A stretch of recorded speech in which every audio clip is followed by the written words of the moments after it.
শুরুতে জানিয়ে দেব, এবার যুক্তরাষ্ট্রকে কঠোর হুঁশিয়ারি দিলেন ভ্লাদিমির পুতিন। জানিয়ে দেব, কিমের নির্দেশ পেলেই শত্রুদের ধ্বংস করা হবে, হুমকি উত্তর কোরিয়ার সেনাবাহিনীর। এছাড়া রয়েছে গোলান হাইটসে রকেট হামলার জেরে উত্তেজনা, যা বলছে যুক্তরাষ্ট্র, ব্রিটেন ও ইরান। এছাড়া রয়েছে ফের কিউবায় যাচ্ছে রুশ যুদ্ধজাহাজ, বাড়ছে যুদ্ধের আতঙ্ক। সর্বশেষ জানিয়ে দেব, পাকিস্তানে ইমরান খানের মুক্তির দাবিতে চলছে বিক্ষোভ সমাবেশ। এবার যুক্তরাষ্ট্রকে কঠোর হুঁশিয়ারি দিলেন ভ্লাদিমির পুতিন। রাশিয়ার প্রেসিডেন্ট ভ্লাদিমির পুতিন যুক্তরাষ্ট্রকে নতুন করে হুঁশিয়ারি দিয়েছেন। তিনি বলেছেন, ওয়াশিংটন জার্মানিতে দূরপাল্লার ক্ষেপণাস্ত্র মোতায়েন করলেও রাশিয়া পশ্চিমা ভূখণ্ডে আঘাত হানতে সক্ষম এমন দূরত্বে একই ধরনের ক্ষেপণাস্ত্র মোতায়েন করবে। রবিবার সেন্ট পিটার্সবার্গে রাশিয়া, চীন, আলজেরিয়া এবং ভারতের নাবিকদের উদ্দেশ্য করে রাশিয়া নৌবাহিনী দিবস উপলক্ষে দেওয়া এক ভাষণে পুতিন যুক্তরাষ্ট্রকে এই হুঁশিয়ারি দেন। তিনি বলেন, এই পদক্ষেপ নিয়ে স্নায়ুযুদ্ধের সময়কারের মতো ক্ষেপণাস্ত্র সংকট তৈরির ঝুঁকি নিচ্ছে যুক্তরাষ্ট্র প্রশাসন। পুতিন বলেছেন, যুক্তরাষ্ট্র তার পরিকল্পনা বাস্তবায়নে অগ্রসর হলে আমরা আর মাঝারি ও স্বল্প পাল্লার পারমাণবিক ক্ষমতা সম্পন্ন ক্ষেপণাস্ত্র উন্নয়ন এককভাবে স্থগিত রাখার সিদ্ধান্তে অটল থাকব না। এই ধরনের ক্ষেপণাস্ত্র ফের নতুন করে তৈরি হবে। মার্কিন নেতৃত্বাধীন সামরিক জোট ন্যাটো গত 10 জুলাই জার্মানিতে দূরপাল্লার ক্ষেপণাস্ত্র মোতায়েনের পরিকল্পনার ঘোষণা দিয়েছেন। 2026 সাল থেকে পর্যায়ক্রমে এসব ক্ষেপণাস্ত্র মোতায়েনের পরিকল্পনা করেছে তারা। স্নায়ুযুদ্ধের পর এই প্রথম যুক্তরাষ্ট্র এমন পদক্ষেপ নিচ্ছে। এসব ক্ষেপণাস্ত্রের মধ্যে আছে টমহাক ক্রুজ ক্ষেপণাস্ত্র, SM-6 এবং বিভিন্ন ধরনের হাইপারসনিক ক্ষেপণাস্ত্র। বর্তমানে ক্ষেপণাস্ত্রগুলোর চেয়ে এইসবের ক্ষেপণাস্ত্রের পাল্লা অনেক দীর্ঘ বেশি। এদিকে কিম জং উনের নির্দেশ পেলে শত্রুদের ধ্বংস করা হবে, হুমকি দিলেন উত্তর কোরিয়ার সেনাবাহিনী। উত্তর কোরিয়ার সামরিক বাহিনীর সর্বোচ্চ নেতা কিম জং উনের নির্দেশ পেলেই শত্রুদের ধ্বংস করতে প্রস্তুত রয়েছে। রাষ্ট্র নিয়ন্ত্রিত সংবাদ মাধ্যম KCNA-তে এই তথ্য প্রকাশ করে রয়টার্স। কোরিয়ান যুদ্ধের 71তম বর্ষপূর্তিতে শনিবার একটি বিশেষ অনুষ্ঠানে উপস্থিত ছিলেন কিম জং উন সহ উত্তর কোরিয়ার সেনাবাহিনীর কর্নেল রি অন রিয়াং এবং নৌসেনার lieutenant commander you Kyung Song. অনুষ্ঠানে দক্ষিণ কোরিয়া ও আমেরিকার বিরুদ্ধে ক্রমবর্ধমান ঘৃণার পরিপ্রেক্ষিতে আলোচনা করেন উত্তর কোরিয়ার সামরিক বাহিনীর শীর্ষ কর্মকর্তারা। কর্নেল রি উন রিয়াং এবং লেফটেন্যান্ট কমান্ডার ইউ কিয়ং সং জানান, সর্বোচ্চ নেতা কিম জং উন নির্দেশ দিলেই আমরা শত্রুদের সম্পূর্ণ ধ্বংস করতে প্রস্তুত। উত্তর কোরিয়া এবং আমেরিকার মধ্যে কূটনৈতিক সম্পর্ক বর্তমানে অত্যন্ত খারাপ অবস্থায় রয়েছে। 2019 সালে ডোনাল্ড ট্রাম্প আমেরিকার প্রেসিডেন্ট থাকাকালীন সম্পর্কের অবনতি শুরু হয়েছিল, যা জো বাইডেন প্রেসিডেন্ট হওয়ার পর আরও তলানিতে পৌঁছেছে। বিশেষ করে উত্তর কোরিয়ার পারমাণবিক শক্তিধর রাষ্ট্র হওয়ার উচ্চাকাঙ্ক্ষা এই সম্পর্কের পতনের মূল কারণ হিসেবে চিহ্নিত করা হচ্ছে। উত্তর কোরিয়ার রাষ্ট্র নিয়ন্ত্রিত সংবাদ মাধ্যম ইতিমধ্যে জানিয়ে দিয়েছে, আমেরিকা আসন্ন নির্বাচনে যিনি জিতুন তাতে আমেরিকার সঙ্গে সম্পর্কের বিশেষ কোনো উন্নতির আশা করছে না উত্তর কোরিয়া। এদিকে গোলান হাইটসে রকেট হামলা জেরে উত্তেজনা, যা বলছে যুক্তরাষ্ট্র, ব্রিটেন ও ইরান।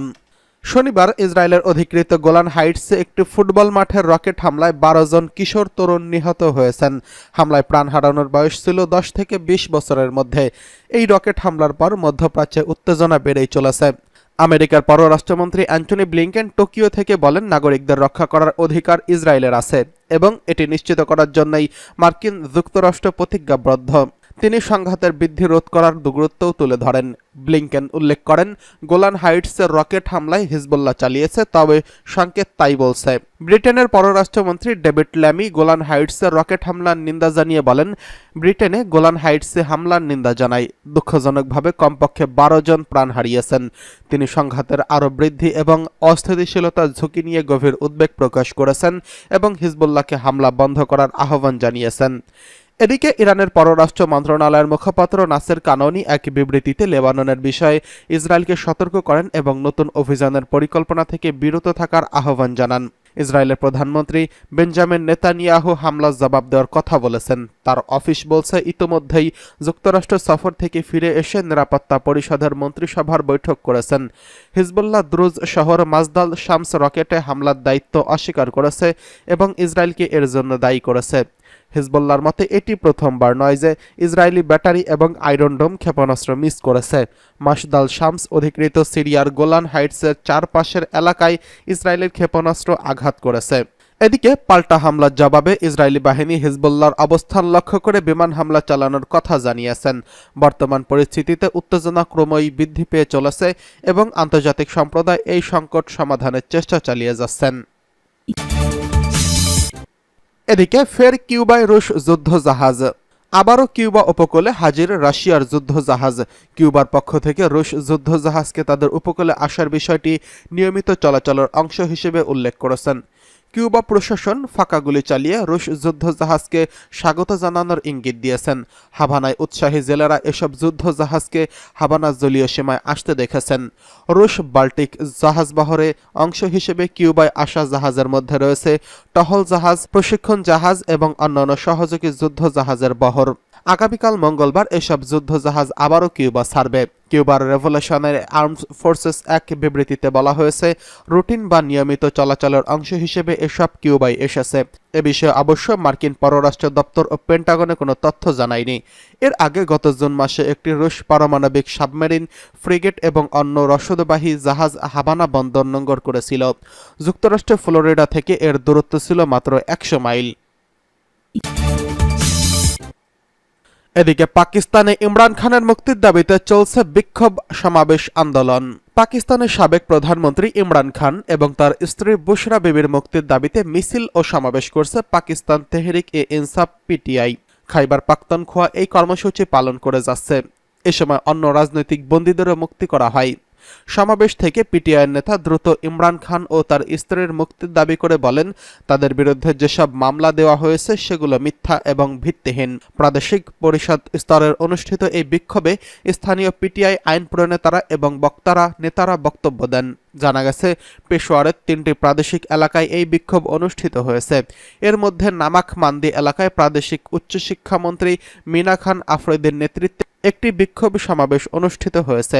তিনি বলেন, ইমরান খান ও তার স্ত্রী বুশরা বিবি পিটিআইয়ের ভাইস চেয়ারম্যান শাহ মোহাম্মদ কুরেশি এবং তার অন্য নেতাদের কারাবন্দী করে রাখা অবৈধ। আফ্রিদি বলেন, আইনশৃঙ্খলা ঠিক রাখতে কেন্দ্রীয় সরকারের ব্যর্থতার ব্যাপক অনাচার সৃষ্টি করেছে। গত ফেব্রুয়ারি মাসে সাধারণ নির্বাচনে জনগণ পিটিআইকে ভোট দিয়েছে, কিন্তু পিএমএলএন এবং তার মিত্ররা নির্বাচনী ফল কারচুপি করে অবৈধভাবে ক্ষমতা দখল করেছে। সমাবেশে বক্তারা কেন্দ্রীয় সরকারের ব্যাপক কর আরোপের নিন্দা জানান। তারা বলেন, সরকার জনগণ বিরোধী নীতি নিচ্ছে এবং জনগণের ভালোর জন্যই কিছু করতে পারছে না। তারা রাজনৈতিক নেতাদের মুক্তি দিয়ে দেশের সংবিধান ও আইনের শাসন জারি করার আহ্বান জানিয়েছেন। জানা গেছে, পেশোয়ারের 3টি প্রাদেশিক এলাকায় এই বিক্ষোভ অনুষ্ঠিত হয়। এর মধ্যে নামাক মান্দি এলাকায় প্রাদেশিক উচ্চশিক্ষামন্ত্রী মিনা খান আফ্রিদের নেতৃত্বে একটি বিক্ষোভ সমাবেশ অনুষ্ঠিত হয়েছে। তিনি বলেন, ইমরান খান ও তার স্ত্রী বুশরা বিবি পিটিআইয়ের ভাইস চেয়ারম্যান শাহ মোহাম্মদ কুরেশি এবং অন্যান্য নেতাদের কারাবন্দী করে রাখা অবৈধ।